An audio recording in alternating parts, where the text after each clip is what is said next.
squash of Adolf Hitler's Nazi Congress comes to an end.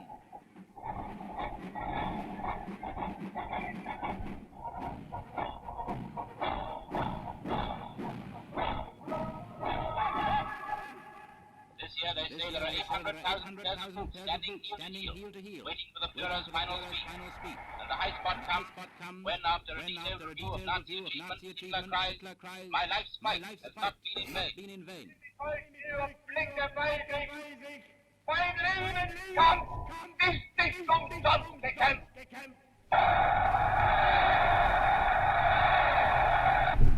Ein Sowjetzeichen soll vor sich hertragen und wir werden in unserem Zeichen wieder siegen.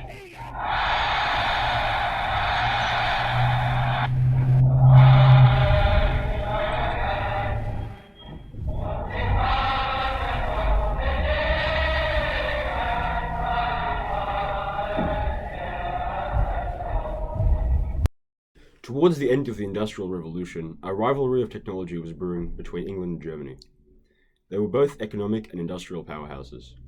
People were itching for a war, saying that Europe just needed a quick, short war to release the tension. They were expecting it to be over by Christmas.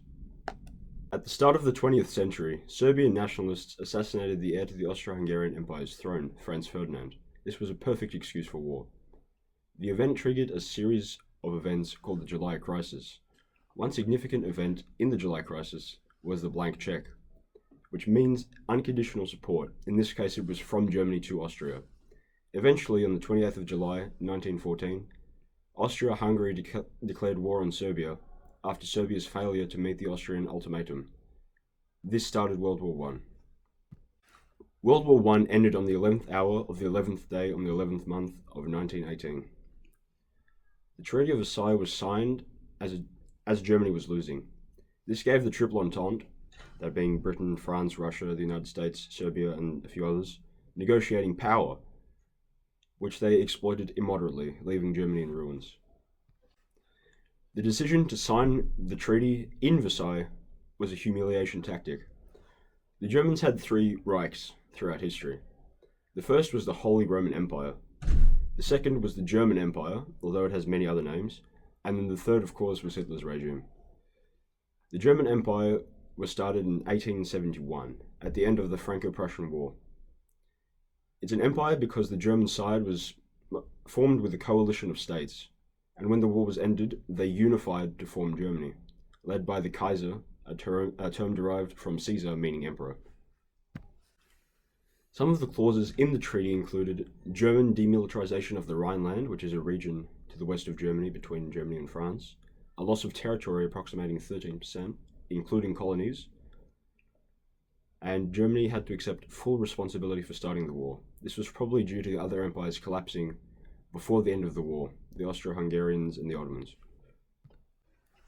The Treaty of Versailles felt humiliating on a personal level to many Germans. They were distraught, and with the Great Depression following soon after, the Germans had started to lose hope. That was until one failed Austrian painter came onto the scene.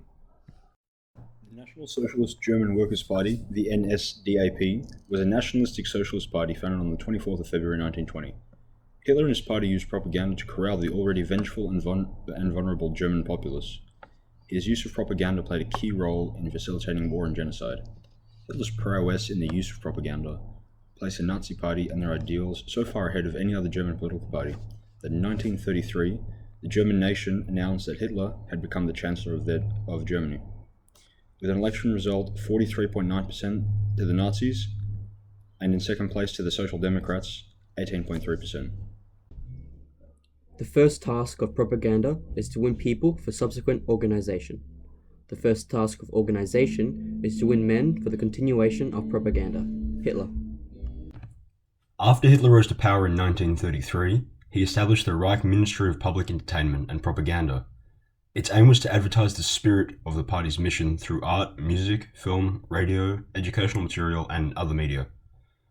Their propaganda would portray Jews as subhuman and further divide the people living in Germany. Hitler, like many others, hated the Treaty of Versailles. One of the clauses in the treaty was that the German military had to be heavily reduced in numbers. One of the first things that Hitler did as Chancellor was secretly increase the number of soldiers, munitions available to the German Combined Army, called the Wehrmacht. The short-term effects of Hitler and the Nazis were World War II and the Holocaust. World War II started with much hesitation from the Allied powers.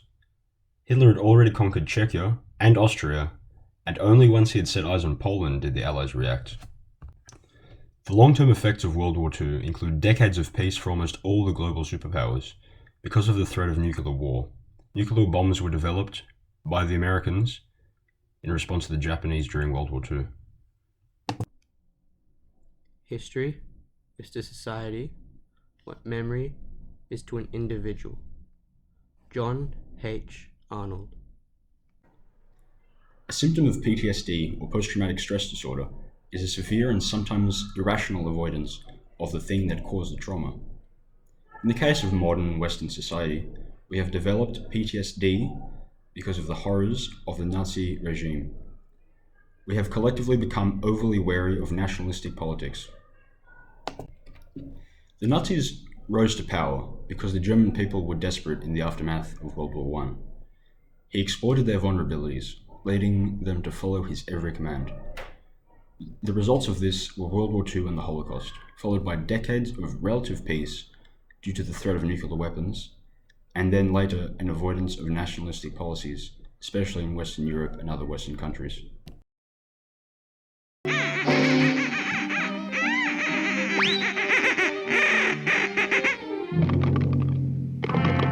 Mama, was ist los? What's this, a dark horse?